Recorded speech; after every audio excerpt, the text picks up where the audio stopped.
Hello student, good morning. তোমরা সবাই কেমন আছো? আজকে আমি তোমাদের ইংলিশ অ্যালফাবেট পিকচার সহ শেখাবো। সবাই রেডি তো? চলো শুরু করি।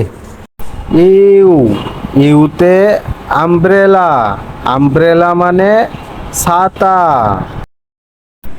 ভি, ভিতে ভেস। ভেস মানে কারুকাজ করা পাত্র। W, ডাবলুতে watermelon. ওয়াটারমেলন মানে তরমুজ।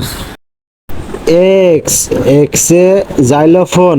জাইলোফোন মানে এক ধরনের বিশেষ যন্ত্র বাদ্য। ওয়াই, ওয়াইতে ইও ইও। ইও ইও মানে ইও ইও। জেড, জেডে জেব্রা। জেব্রা মানে জেব্রা। ঠিক আছে স্টুডেন্ট, আজকে এই পর্যন্ত। আগামীকালকে আবার শেখাবো।